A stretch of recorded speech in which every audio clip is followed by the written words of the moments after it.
It's going to be another great day, and welcome back to iFU.Podcast. I'm your host, Sarah, along with my fellow co-hosts, Trent and Austin. So last week we talked about the power of words, and today we're going to be talking about actions. More specifically, probably positive actions. So last week we talked about the power of words, positivity, and using them. And we realize also that actions will show a better response to others in general, because people usually go off by what you do and not necessarily what you say nowadays. Yeah, nice words are good and all, but if we make a habit of not following through with action with our words, people will have a negative view on whatever it is you have to say. In our search for positivity, we need to be enacting something usually. So that might go along with earlier episodes, but yeah, there's always going to be a call to action. Well, and when we look at positive actions, like you said, we're going to look at the things we've already talked about. So that could be you're taking an action to set a structure. You're taking the action to remove those negative people from your life that are holding you back. You're taking an action to, set a goal and take each step towards that goal, and to remove bad distractions from your life and to be able to face those fears that have been holding you back. Others see that, and it helps them want to also take a more positive action. I know when you take a negative action, especially as people of faith, if people were to see me do something wrong and lie to somebody's face, even though I go around and I proclaim that I'm a Christian, they'd be like, is he really though? Because he looks like he's just a liar, And usually once your credibility as a Christian has been damaged in someone's eyes, there's no getting it back. Yeah, absolutely.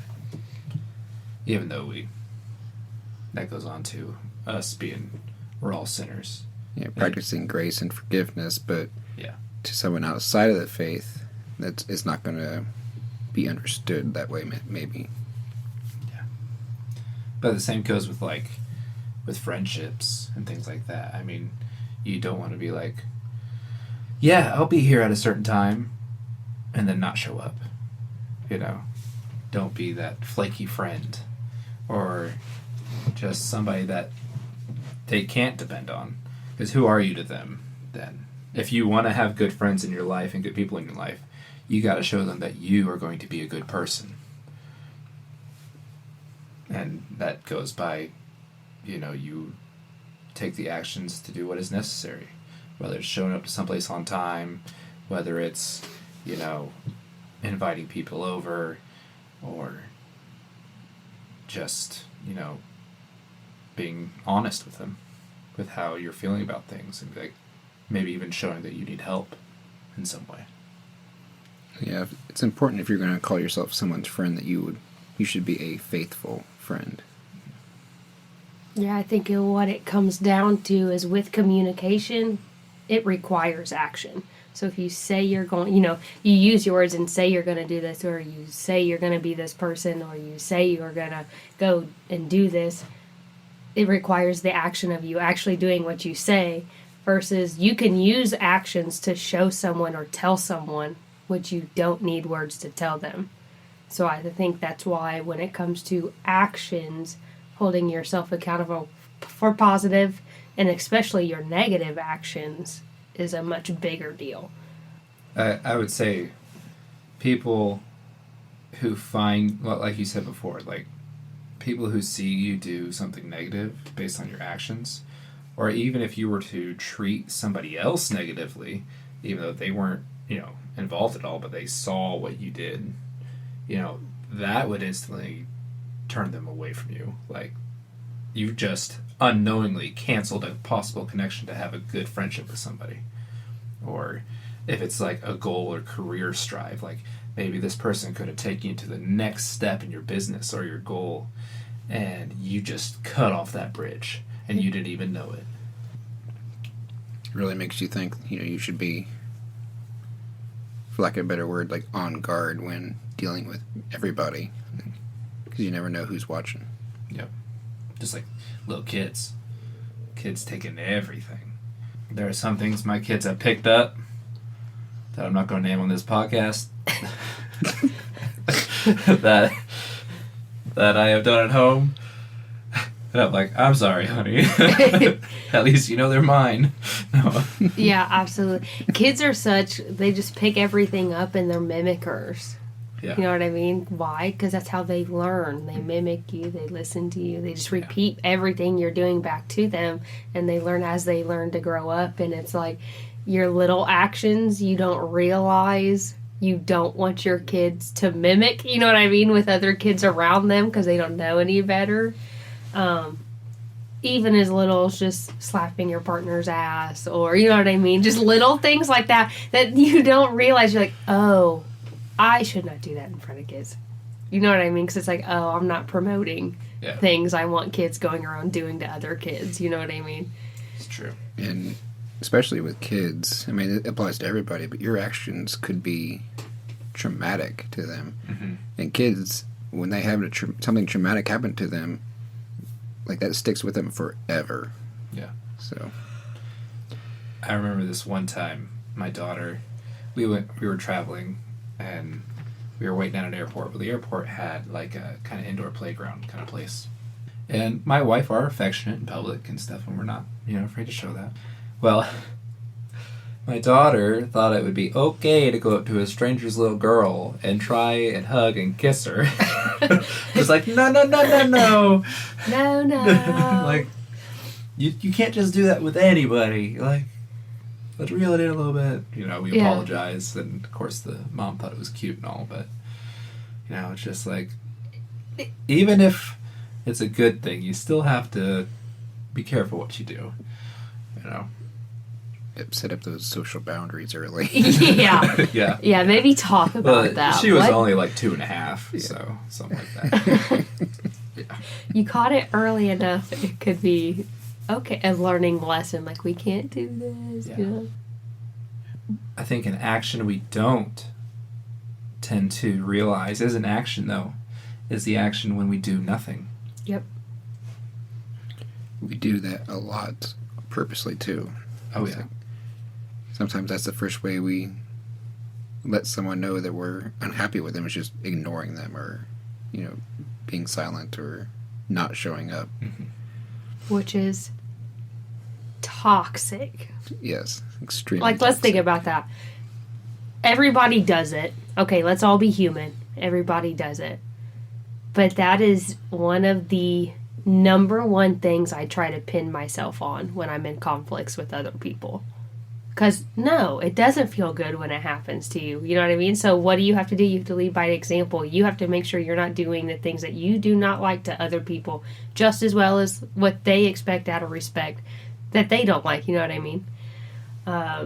But not doing the takeaway, I think, is a lesson people learn their whole life until they've hit an emotional intelligence level where they've just become beyond that.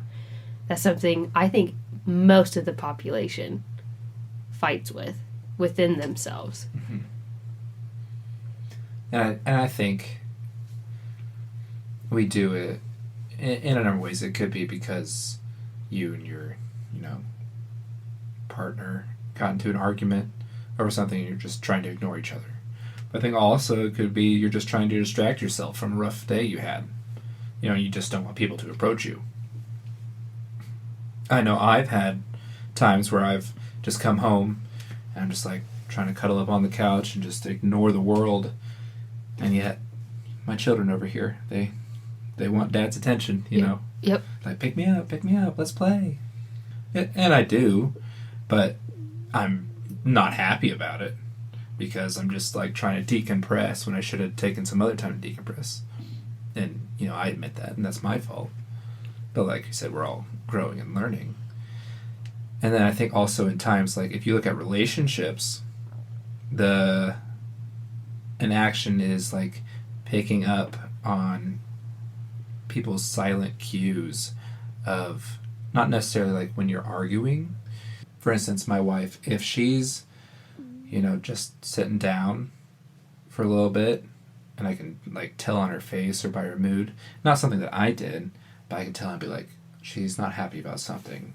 And then I probably know, be like, okay, what could she possibly not be happy about? And be like, oh, the house is a mess. Like, I better pick this up. Because I know that if the house is a mess, she's stressed out. And if she's stressed out, then her anxiety is way high. So she's going to not want to be around the thing that's making her, have anxiety. And so she's just going to, try to block it out of her mind. And so that's when I either got to step up, clean the house a little bit, do something. And I should be anyway. I mean, I'm her husband. Do that, or if I feel like it's something a little more personal, then ask her, or maybe just do a nice gesture for her, And that goes with not only with your partners, but also with any, friendship you have. Like if you see a friend's having a bad day, what kind of action are you going to take? Are you just going to be like, oh yeah, they're having a bad day, and I'm just, going to ignore that and just continue what I'm doing? Or are you going to care deeply enough and approach that person? And while it might be annoying at first, like it is what we need sometimes. It's like, because I'll just be like, head down, just focusing on my own. Like in our case, I'm working. And like, I don't want anyone to bother me or talk to me. And then you come over, talk to me anyway. And eventually I'll get out of it.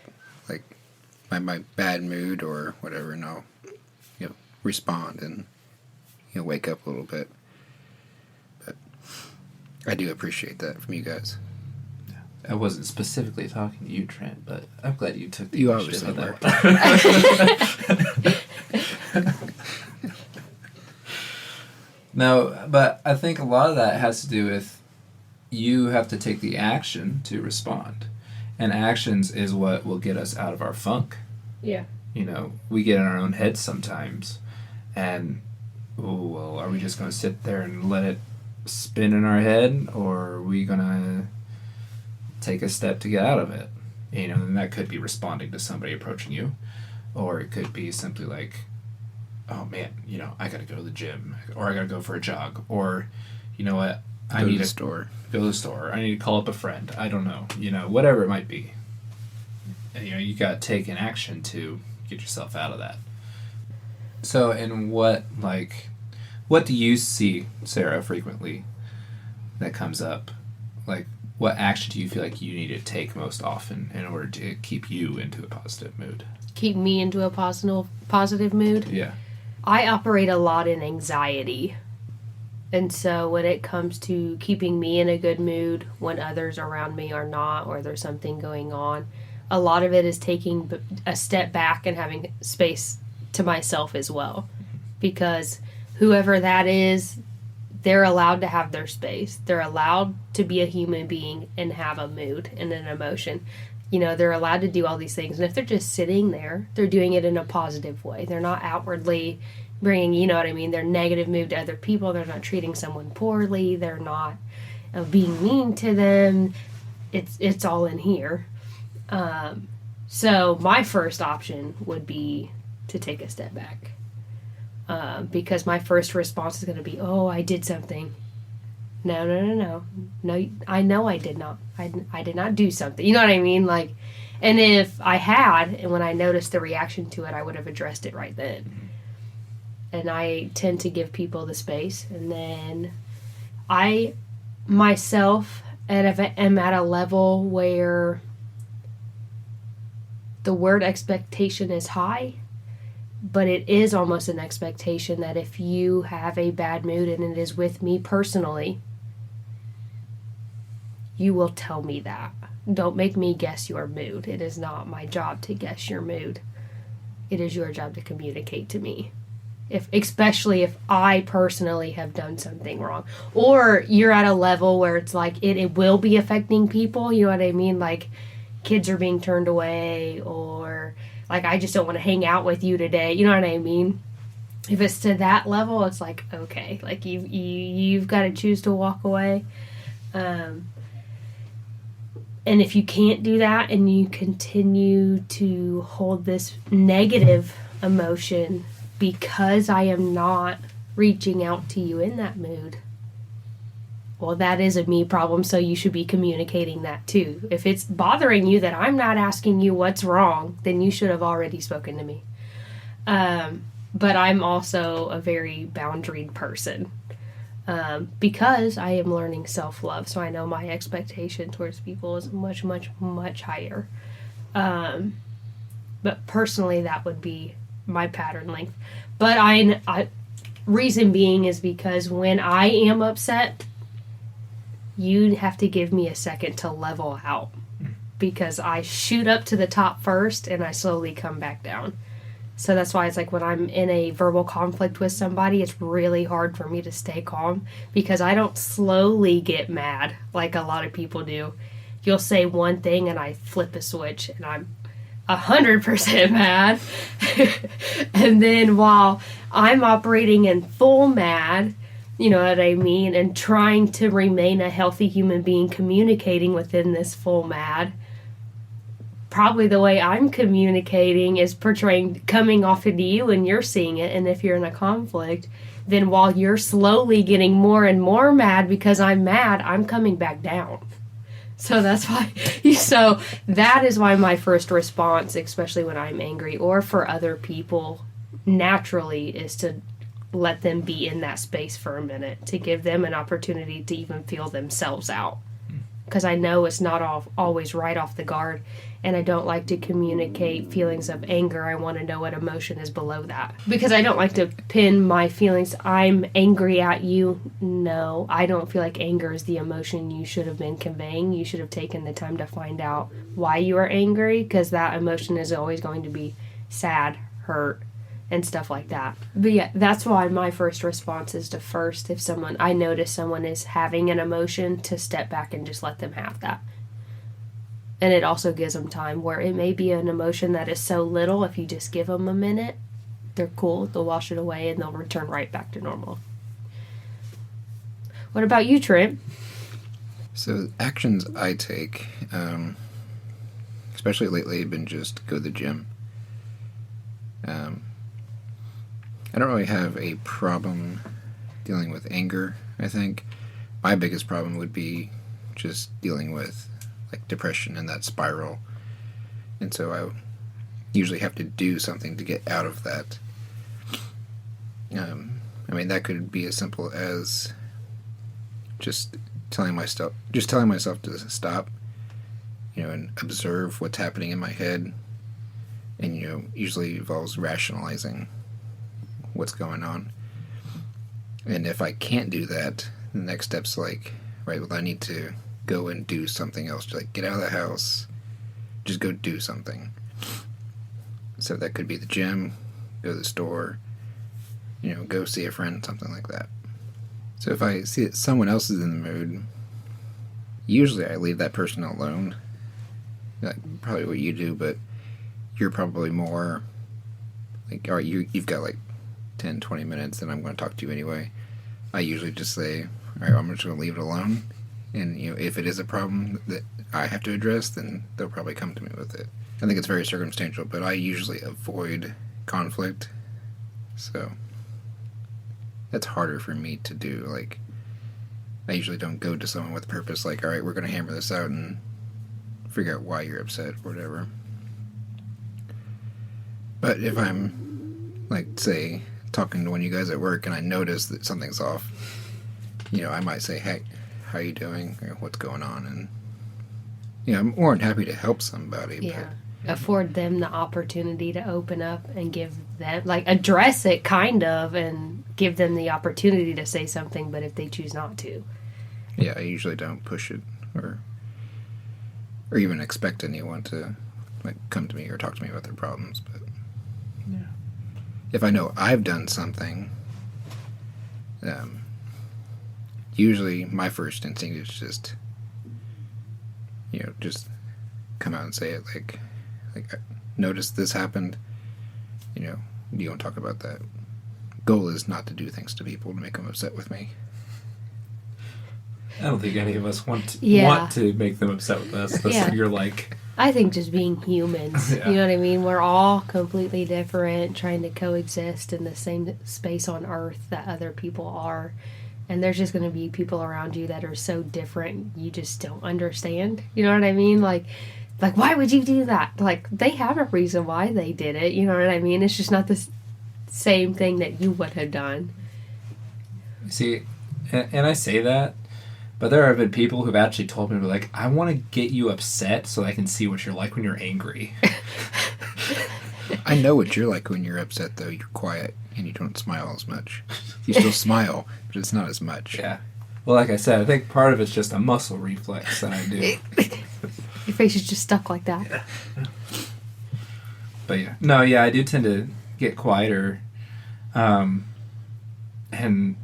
sometimes, like, I have that daunting me going in my own head saying, like, I'm obviously not talking to people. Like, you would think somebody would know something's wrong with me. But, that thought to put yourself down even more. Yeah.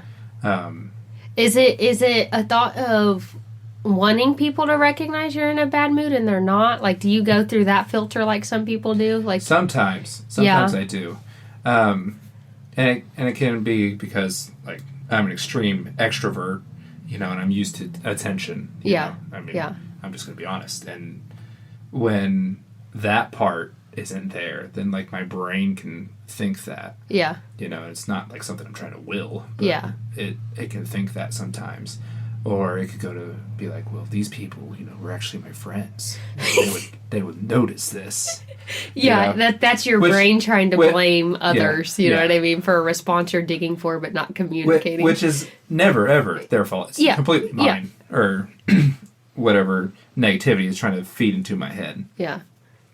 And so then I have to step out of that funk and I have to be like, no, that is not true. You're in a bad mood because this happened, and that has nothing to do with any of these people around you, or whatever it might be.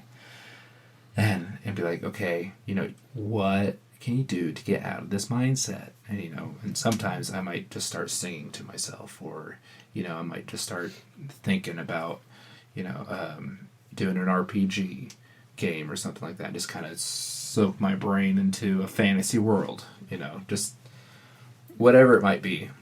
And you usually go to Christmas songs. And I usually go to Christmas songs. And I do, sometimes I pull out scripture too, because I do try to memorize Bible verses at the same time.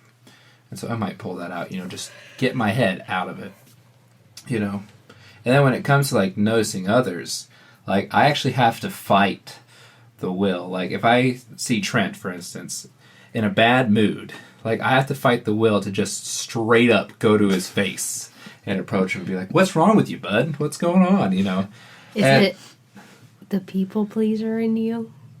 Well, I have a problem saying no to people, though. It's more like the fixer.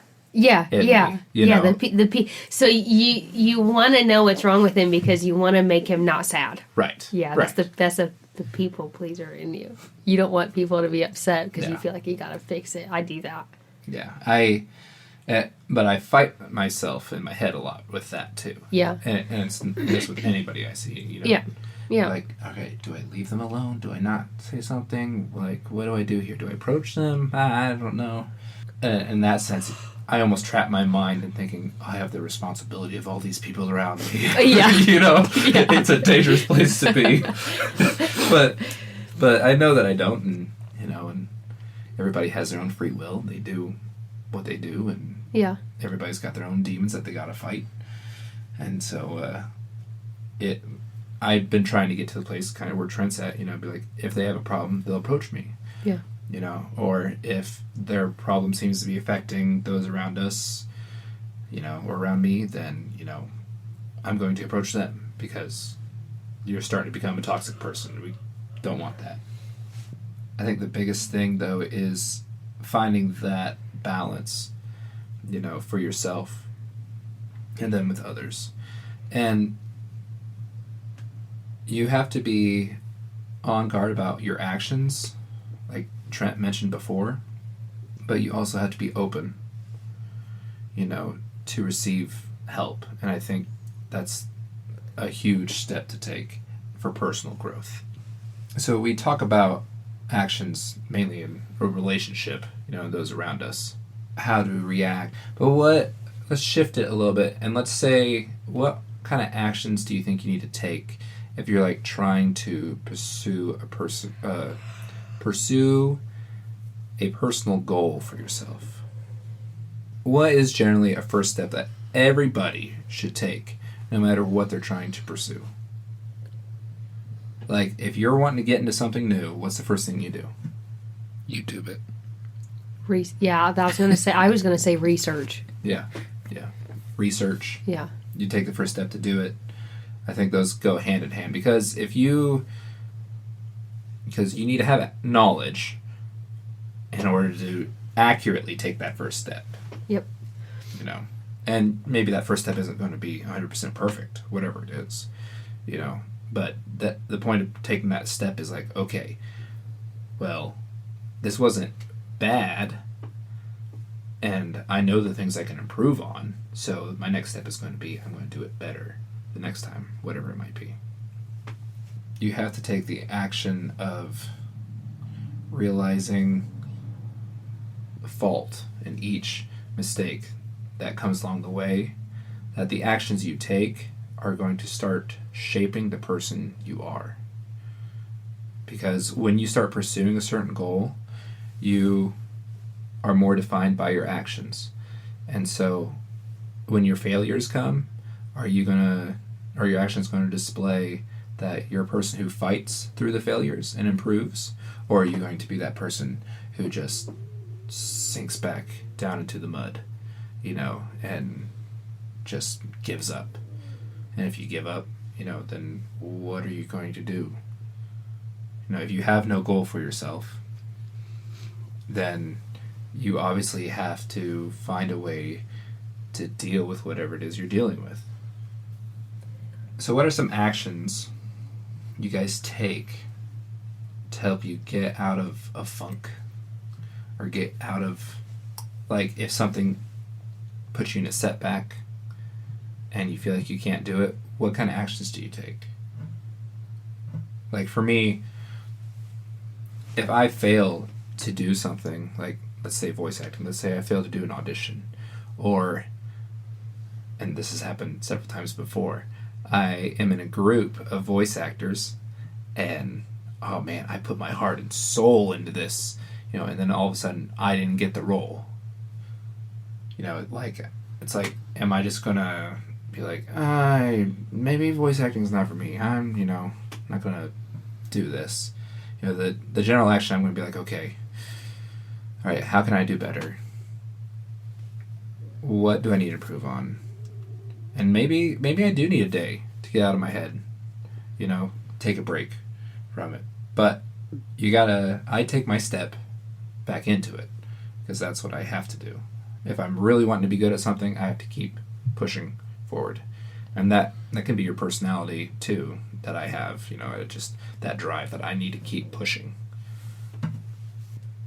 So that's what I do when I get into a funk. I really just take a day back, take a step back, take a break for a moment, and then move forward. Yeah. I would say my first action is always self-care or self-love. Reason being because a lot of people are afraid of starting new things. Well, how do you get to the point where you're even like, well, okay, I'll look it up? You have to gain some level of confidence in the fact or the idea of what you're doing. Yeah. And a lot of times that's because you're in a funk, or it's like you're not feeling too hot and you're needing something more. Why would you add an activity to your life? You know what I mean? So a lot of times in failure, starting something new, adding more, you know what I mean? Whatever it is, my first step is to love myself and gain my confidence.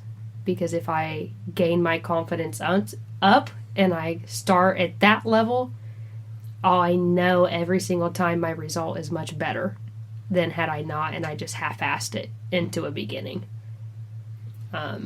So yeah, and when I achieve my goals, when I'm working on my goals, like I said, with failure, you always have that little moment of, I couldn't do it, or I can't do this, or this is stupid, or you know what I mean? And it's like, no, you just feel rejected, or you feel ashamed, or you feel silly, or whatever it is. And then how do you answer to that? That's wrong. I am better than that. I love myself. I can do this. And we're going to keep going. And I am someone to let myself just quit if I feel like it is too tough. But I've always been very lax on myself. So now my response after being like, no, we can do this, is even if we don't want to do it, we're still going to do it X many times. Yeah. Even if I have completely given up hope, I'm still going to try to do it this many more times. Why? Because if I do it that many more times, most of the time, by the time I hit 3, I'm right back into it again, and I don't feel like I want to quit it again. And those are always my first 2 actions. What about you, Trent? For me, I'm very analytical about things, so I usually just have to think things through. That also might include just writing it down and organizing it. And so I'll kind of figure out how I would do something better.